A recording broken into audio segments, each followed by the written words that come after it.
오늘 성경 말씀은 창세기 28장 1절서 9절에 있는 말씀입니다. 창세기 28장 1절서 9절에 있는 말씀.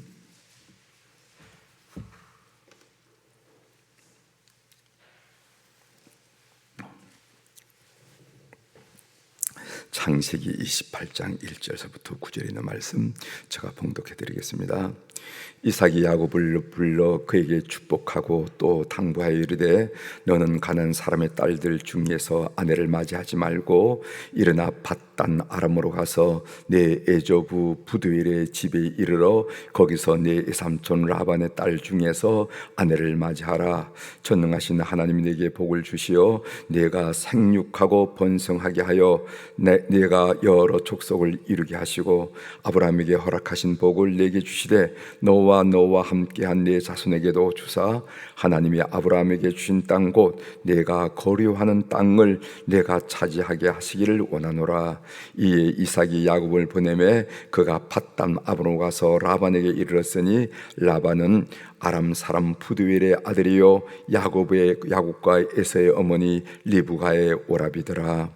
에서가 본즉 이삭이 야곱에게 축복하고 그를 밧단 아람으로 보내어 거기서 아내를 맞게 하였고 또 그에게 축복하고 명하기를 너는 가난 사람의 딸들 중에서 아내를 맞이하지 말라 하였고 또 야곱이 부모의 명을 따라 밧단 아람으로 갔으며 에서가 또 본즉 가난 사람의 딸들이 그의 아버지 이삭을 기쁘게 하지 못한지라. 이에 에서가 이스마엘에게 가서 그 본처들 이외에 아브라함의 아들 이스마엘의 딸이요 느바요스의 누이인 마할랏을 아내로 맞이하였더라. 아멘.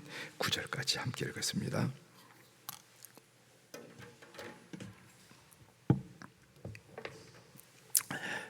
오늘 우리가 읽은 창세기 28장 1절부터 9절에 있는 말씀을 중심으로 주제를 나뒹구는 등골로도 길거리에 보면은 등거리 이렇게 고목 등거리 나뒹구는 거 여러분 보셨죠? 그래서 나뒹구는 등골로도 위대한 작품을 만드신 조각가이신 하나님 이렇게 고백하면서 함께 말씀을 나누도록 준비를 했습니다.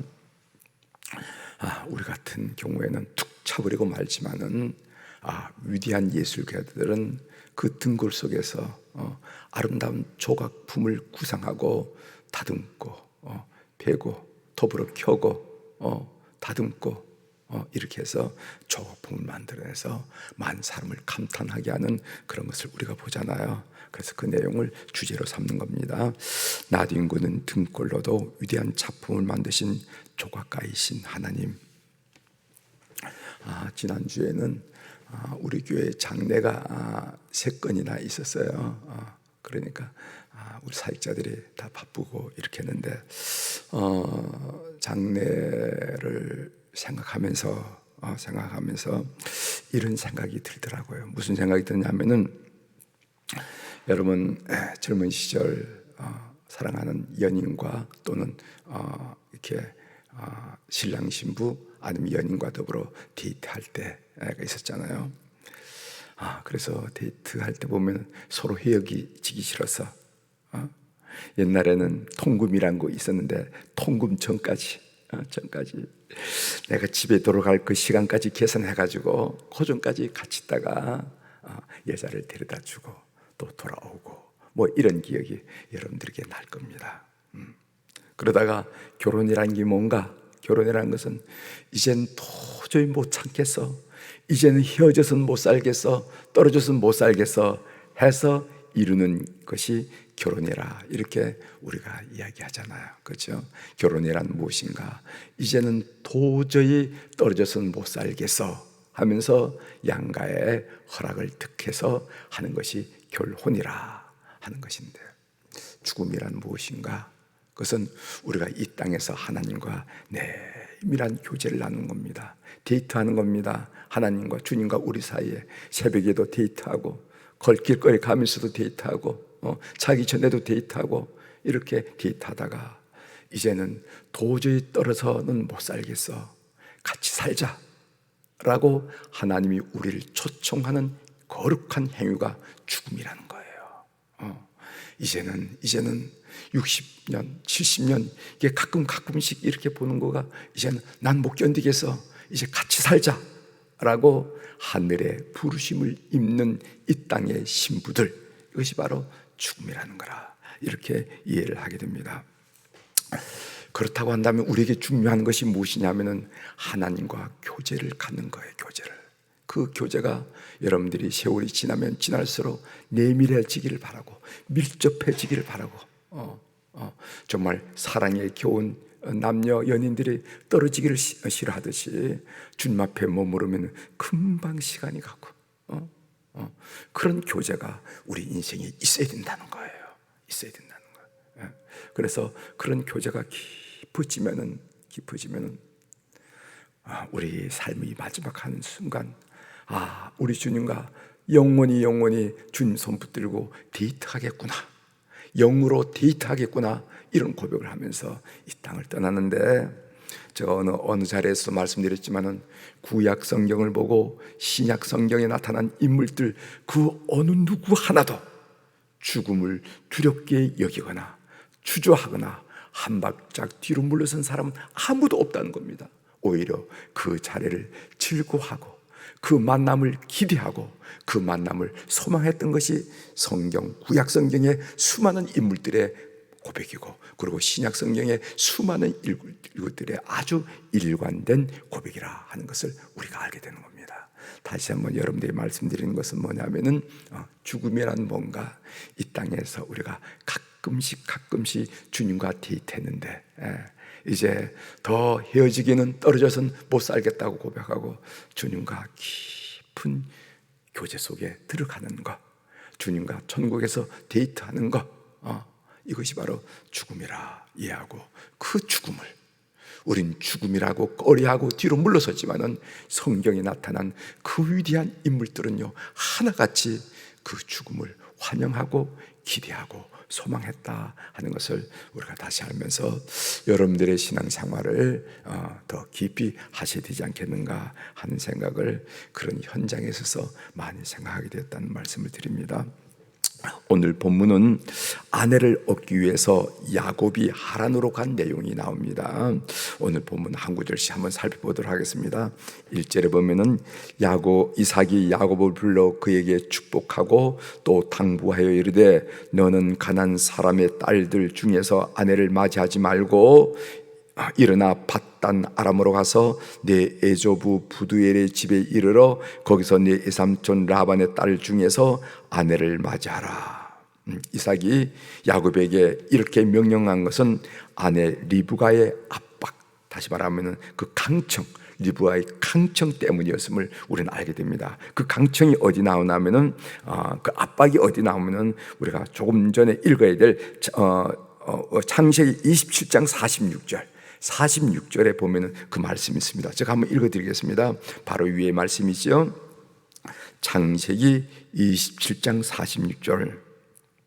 리브가가 이삭에게 이르되 내가 햇사람의 딸들로 말미암아 내 삶이 싫어졌거늘 야곱이 만일 이 땅의 딸들을 곧 그들과 같은 햇사람의 딸들 중에서 아내를 맞이하면은 내 삶이 내게 무슨 재미가 있으리까. 이게 그 에서와 야곱의 어머니 리브가 이삭의 아내가 이삭이 한 이야기입니다. 여기 보면 햇사람의 딸들로 말미암아 내 삶이 싫어졌거늘 하는데, 이 햇사람이 누구냐면은 장자 에서의 아내들은 햇사람의 딸들이었습니다. 그러니까 주변에 가나안 땅의 주변에 살고 있는 그 햇사람 딸들이었다는 거죠. 그 이야기가 한 장 넘겨서 창세기 26장 34절 35절에 나오는데, 제가 그 부분을 제가 천천히 읽어드리겠습니다. 창세기 26장 33절 4절 5절. 에서가 40세에 헷 족속 부에리의 딸 유딕과 헷 족속 엘론의 딸 바스맛을 아내로 맞이하였더니 그들이 이삭과 리브가의 마음에 근심이 되었더라. 이렇게 얘기하고 있습니다. 그러니까 말하자면 장자인 에서는 그 주변의 가나안 딸들, 헷이란 것은 히타이트족을 말하죠. 히타이트족의 딸들과 결혼을 했다 하는 이야기를 성경이 적고 있다는 거죠. 왜 리브가는 햇사람의 딸들을 내 삶이 싫어질 정도로, 내 삶이 싫다는 것은 자괴심을 갖는다는 겁니다. 우리가 그랬잖아요.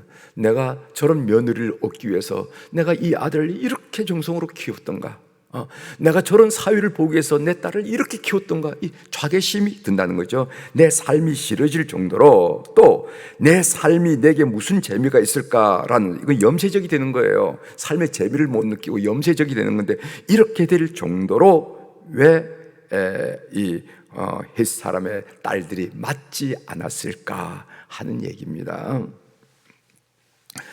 그 이유는 우리가 늘 추측할 수 있죠.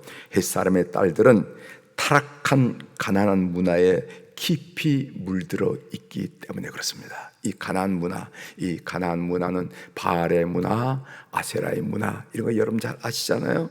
가나안 문화에 깊이 물들어 있다는 것이죠. 그 땅에 살아오면서 보고 듣고 느끼고 맛보아 삶에 배어있는 문화를 결혼한다고 하루아침에 달라지지 않더라는 거예요. 어릴 때부터 보고 듣고 느끼고 맛보아 내 삶에 배어있는 것이 아무리 이 믿음의 가정에 온다 하더라도 그렇게 달라지지 않더라는 거예요. 그러므로 그것이 바로 리브가의 삶을 힘들게 했다는 겁니다. 그 힘든 정도가 어느 정도나 하면은 정말 자식 키운 자괴심을 가질 정도로, 그리고 삶이 이런가 하고 염세적이 될 정도로 그렇게 깊은 수렁에 빠져 있는 리브가의 모습 우리가 보게 됩니다. 우리가 이제 이런 가정들의 이야기를 들으면서 제가 새벽에 여러분들에게 자손들의 혼사에 신중하라 하는 말씀을 자주 드리게 되더라고요. 자손들의 혼사를 신중하게 하라. 신중하게 하라. 신중하게 하라. 그래서 이 자손들의 혼사를 신중하게 하려면은 어릴 때부터 가치 기준을 설정해 줘야 돼요. 나는 이런 사유를 원한다. 엄마 지금 내가 몇 살인데 그런 얘기해. 나는 이런 며느리를 원한다. 엄마 지금 내가 몇 살인데 그런 얘기를 해. 그렇다 할지라도 이렇게 카테고리 범주를 설정해 줘야 됩니다. 그것을 밥 먹는 자리에서 엄마가 오늘 결혼식에 갔던데 이런 사람이었더라. 나는 며느리 이런 걸 기대해. 예수 꼭 믿어야 된다. 뭐 이렇게 된다. 이렇게 된다. 제가 얘는 캐더린 마셜이 썼던 그 기도의 능력에 보면은 그 어린 시절에 그 12가지 그 자녀 며느리와 또 그것도 사위의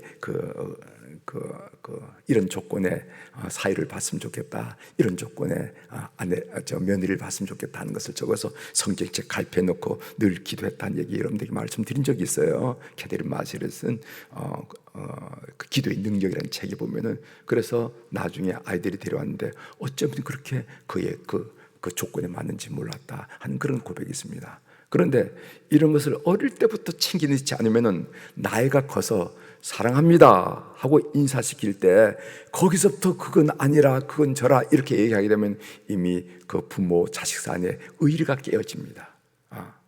그때는 조용히 가만히 있는 게 최고겠죠. 그래, 너의 삶이니까 너희들 잘 판단해서 결혼해라 이렇게. 그런데 아이들을 가르칠 때는 어릴 때부터 이렇게 범주를 설정해줘. 범주를. 그러면은 이 아이들이 그 상대 배우자를 만나거나 연애를 할 때도 그 범주, 어머니가 말씀했고 아버지가 말씀했던 범주가 있기 때문에 그 범주에 따라서 걸려가는 거예요. 그것을 여러분들이 유념하시고 오늘 이 리브가처럼 자괴심을 얻고 염세적이 되지 않는 그런 삶을 살려면은 이 자손들의 혼사에 대해서 깊은 생각을 우리들이 가져야 된다 하는 말씀을 드립니다. 자, 3절 4절에 보면 이삭이 야곱을 축복한 내용입니다. 3절을 읽어드립니다.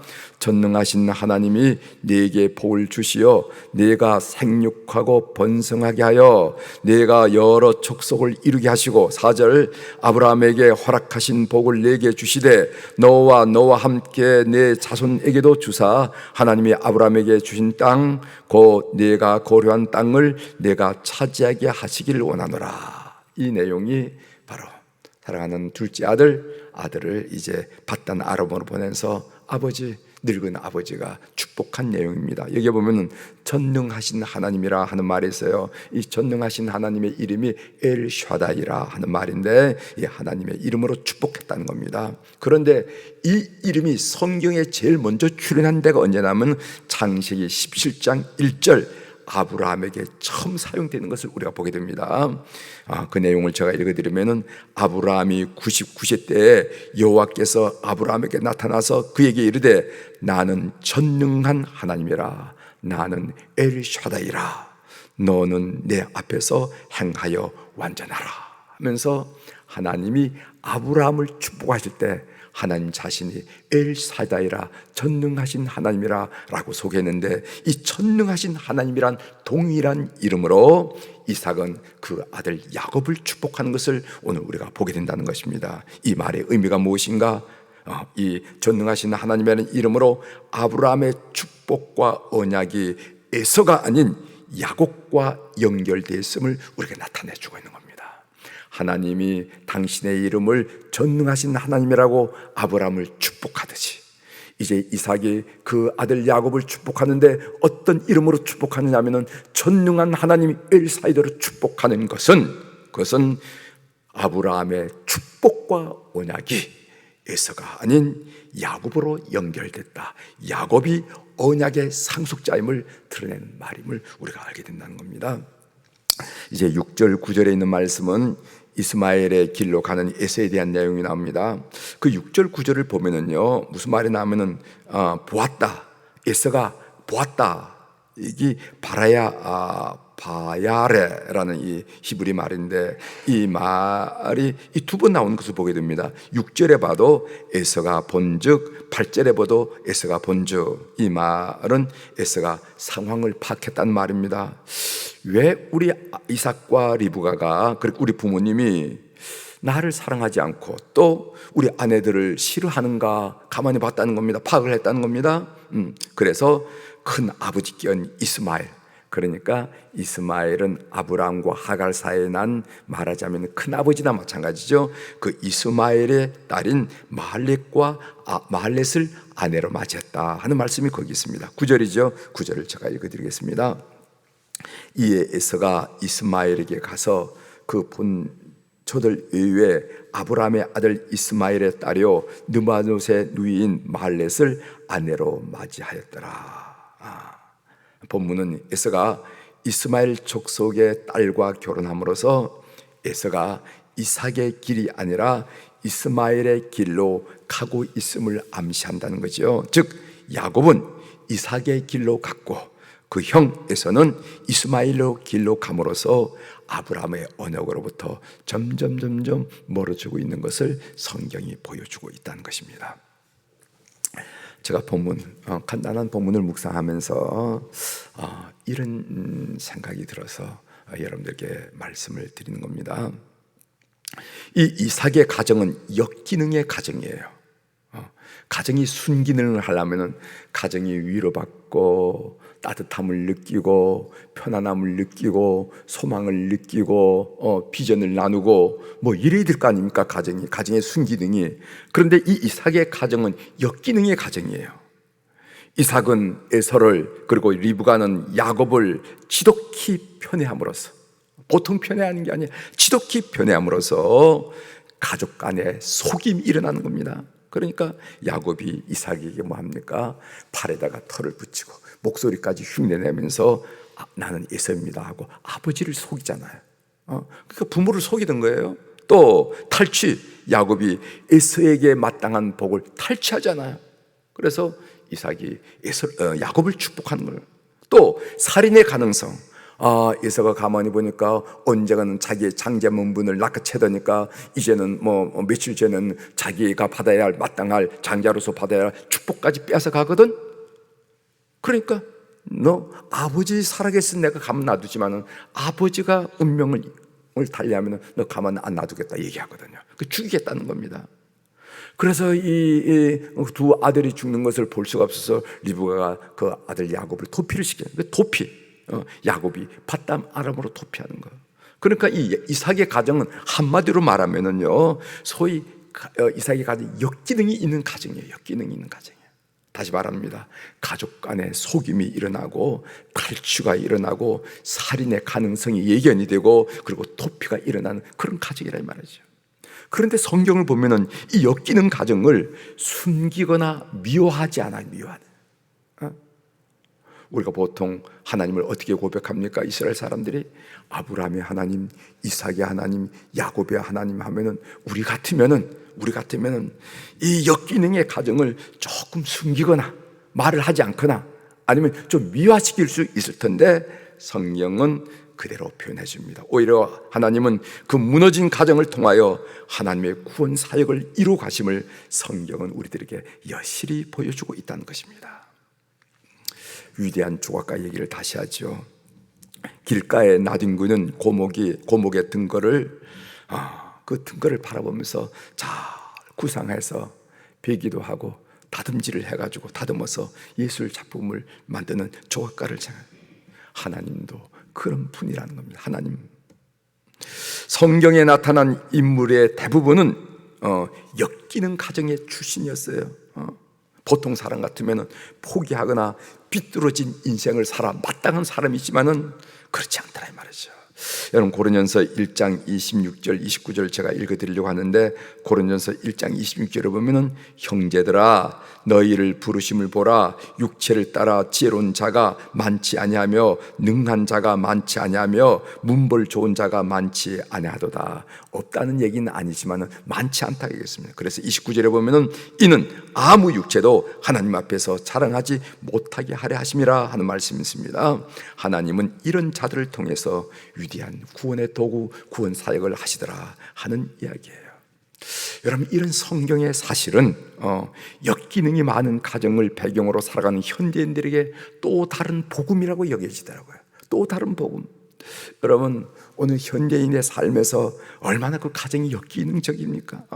좋은 가정.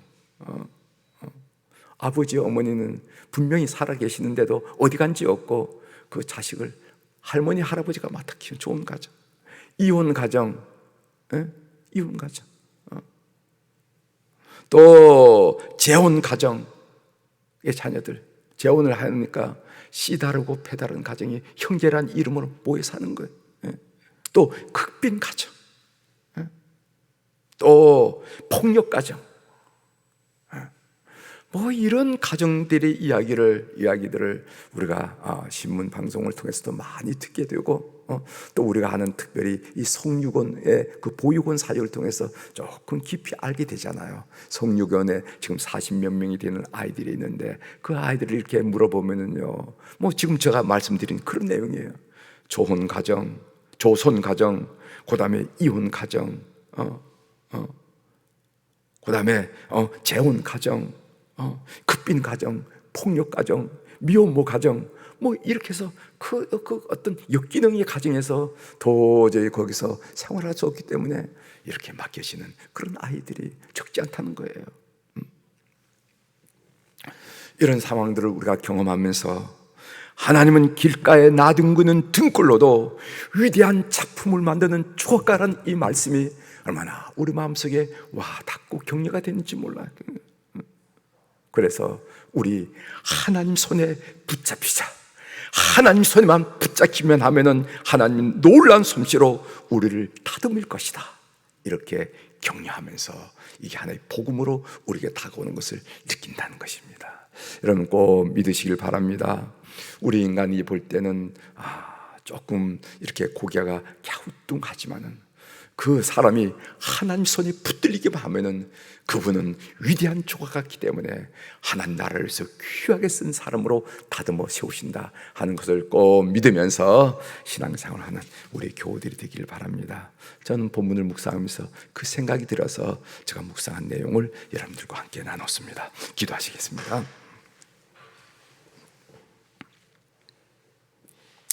하나님 아버지, 성령은 이삭의 가정, 똑같은 배에서 태어난 에서와 그 야곱의 그 갈등과 그런 모든 일들을 하나도 미워하지 않고 있는 그대로 드러내며 숨기지 않고 드러내면서 우리에게 뭔가 말씀하는 것을 우리가 듣게 하시오니 감사합니다.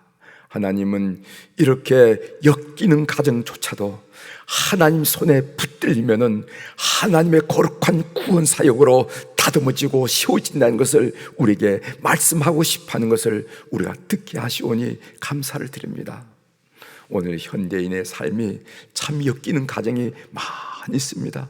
아버지도 남자고 어머니도 남자고, 아버지도 여자고 어머니도 남자는 이 동성애 결혼까지가 이제 현실화되는 이런 입장에서 하나님, 그 어린 것들, 그 젊은 것들이 참으로 어떻게 하나님 앞에 섰을까?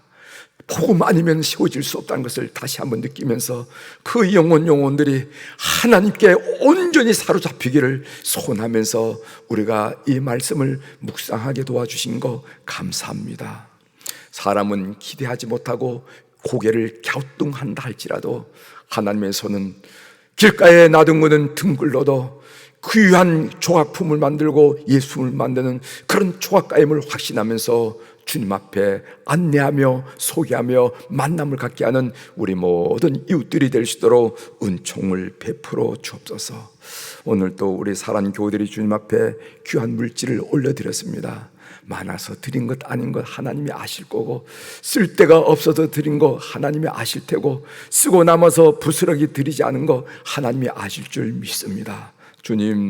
주님을 생각하고 주님이 내 삶의 절대 주권자임을 삶의 경험을 통해서 너무도 확실히 확신하고 이렇게 해서 올려진 이 물질이 오니 주께서 연락하시고 기억하시고 통촉하시고 축복하여 주시옵소서. 삶의 질곡을 건널고 삶의 모퉁이를 돌아서고 들판을 거닐 때마다 늘 하나님 그 손 붙들어 주셔서 찬송이 입가에 마르지 않고 그 가슴 속에 감사가 마르지 않고 그렇게 살아가는 우리 사랑 교우들이 다 될 수 있도록 주님 은혜를 베풀어 주시옵소서. 하나님, 오늘 월요일날 특별히 환우들을 위해서 기도하게 하시오니 감사를 드립니다.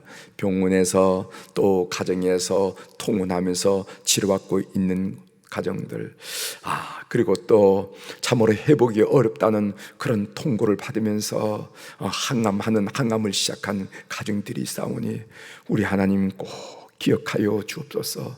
우리 하나님은 시간과 공간을 초월하시는 그런 능력의 하나님, 여호와 샤파 되신 하나님인 줄 믿사오니 오늘 이 시간 저들의 영혼을, 저들의 심령을, 저들의 육체를 만나주시고 만져주시고 안수하시고 안찰하여서 모든 질병의 기운은 사라지게 하시고 오직 새롭게 하시고 회복시키는 여호와 샤파 되신 하나님의 강건함의 능력이 온 심령마다 충만하도록 이 새벽을 특별한 은총의 새벽으로 역사하여 주시옵소서.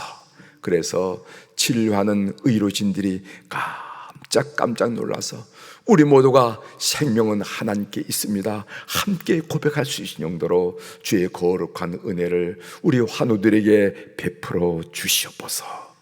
오늘 또 하늘의 주권과 땅의 주권을 가진 우리 주님, 그 사랑의 주님, 그 이름으로 축복합니다. 내 영혼이 잘된 같이 범사가 잘되고 강건한 축복을 우리 모든 교우들이 받아 누리게 도와 주시옵소서.